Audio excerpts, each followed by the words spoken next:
In this lesson, we will define two measures of variability, also referred to as spread or dispersion. There is much detail in this lesson. Remember that you can pause the video and study any slide for as long as you want. You can also print the handout to use as notes when you are practicing. Just don't look at the answers until you have tried the exercises. We will answer 3 questions in this lesson. Why do we need measures of variability? What is the range? What is the 5-number summary? These 6 data distributions were given at the end of Lesson 3 to illustrate sets of data that all have mean 3 but different shapes and spreads. The situation being described was 10 students took a 5-question test and the mean number of questions answered correctly was 3. These dot plots show possible values for the raw data. The mean 3 given alone can be misleading.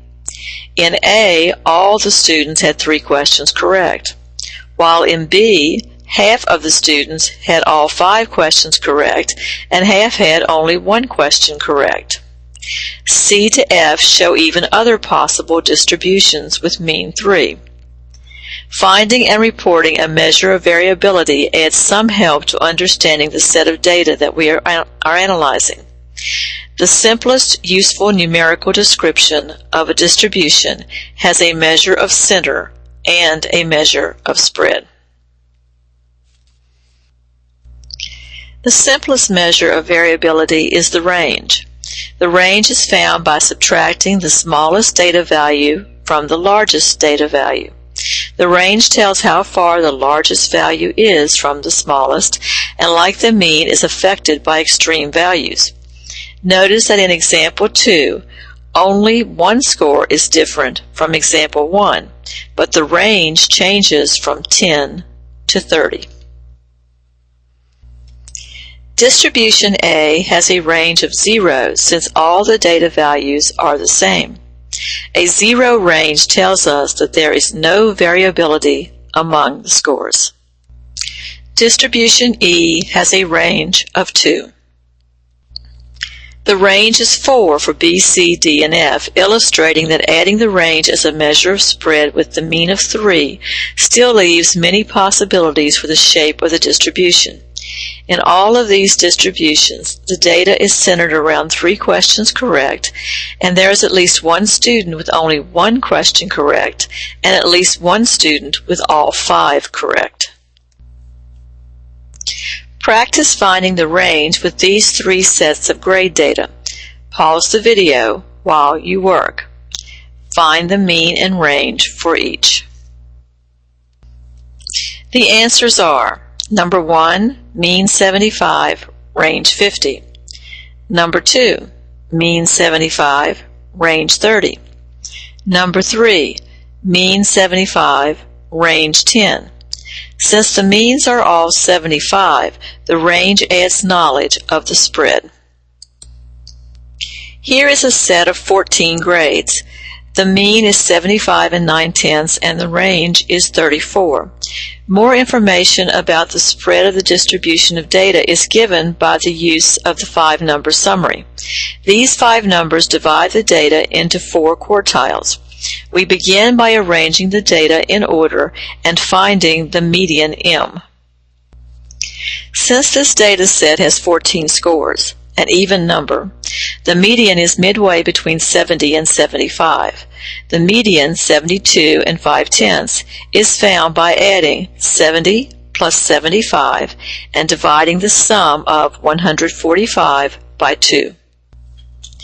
Next, we find the median of the top half of the data. This value is called quartile 3, or Q3 for short. For this data, Q3 is 83. 25% of the scores are greater than 83.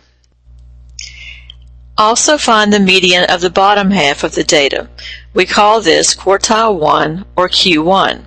25% of the scores fall below Q1, 68. We are still interested in the largest maximum and the smallest minimum score.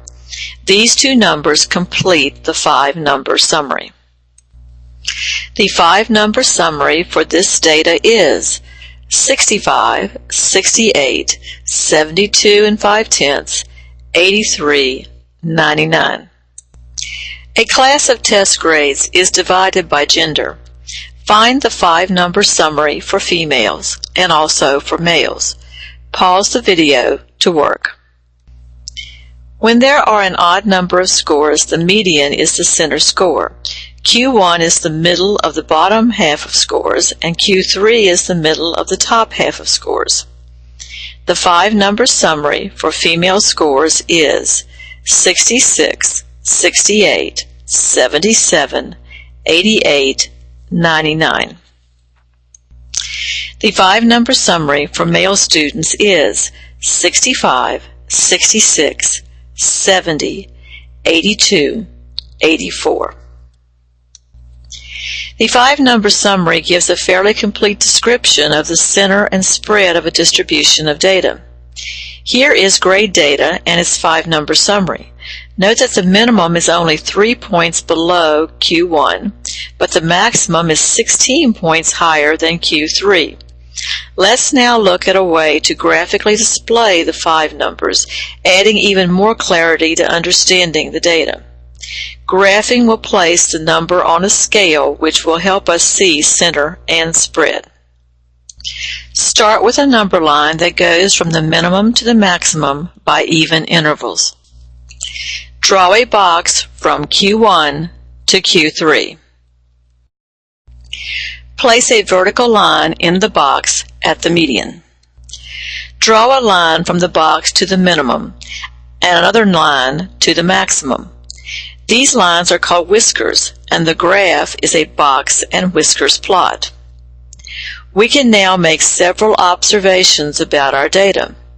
Our data is skewed to the right. We know that the mean is higher than the median since it is not resistant to the pull of the few high values, particularly 99. The bottom half of the data below the median has much less spread than the top half. Half of the data lies between Q1 and Q3. The distance from Q1 to Q3 is called the interquartile range, or the IQR. This value is a measure of the spread of the middle half of the data. We call data points that are much larger or much smaller than the others outliers.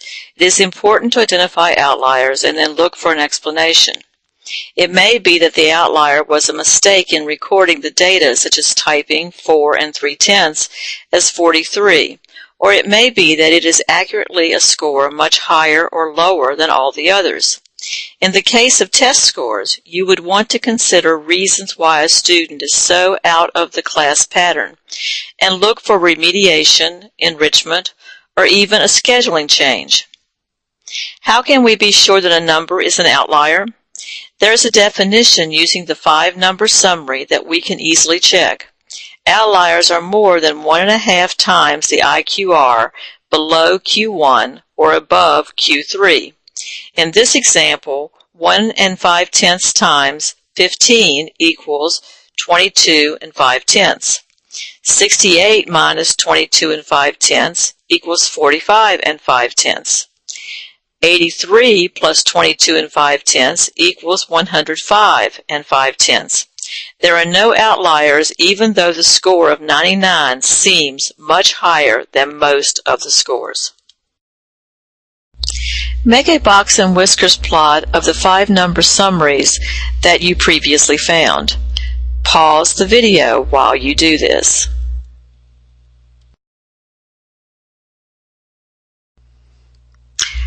I placed the two plots on the same scale, which makes it easy to compare the female scores to the male scores. The male distribution has less variability, and all the male scores are below the third quartile of the female scores. Here is one more final practice exercise for the 5-number summary and box and whisker plots. Find the 5-number summary of these test grades and make a box and whiskers plot. Find the IQR and test for outliers. Pause the video now. These steps to finding the 5-number summary are: arrange the data in order. Find the median midway between the 8th and 9th score. 60 plus 60 divided by 2 equals 60. Find Q1 midway between the 4th and 5th score. 50 plus 55 divided by 2 equals 52 and 5/10.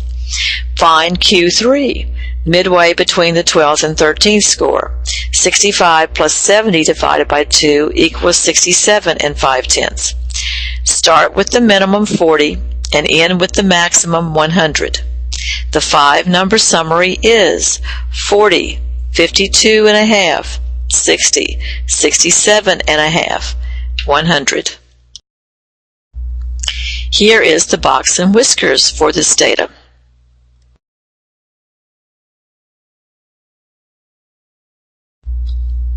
The interquartile range is 67 and 5/10 minus 52 and 5/10, which equals 15. There are outliers if there are scores greater than the 3rd quartile plus 1.5 times the interquartile range, which here equals 67 and 5/10 plus 1.5 times 15, which equals 67 and 5/10 plus 22 and 5/10, which equals 90. 100 is larger than this, and so is an outlier. Or we have scores that are less than the quartile 1 minus 1.5 times the interquartile range. Here this equals 52 and 5/10 minus 1.5 times 15, which equals 52 and 5/10 minus 22 and 5/10, which is 30. There are no values smaller than 30, so there are no more outliers. This concludes Lesson 4, Part 1. Can you answer the lesson questions now? Why do we need measures of variability? What is the range? What is the 5-number summary? You may use the menu tabs on the left to restudy any or all of these topics. When you are ready, Lesson 4, Part 2 is next. It is measures of variability, standard deviation.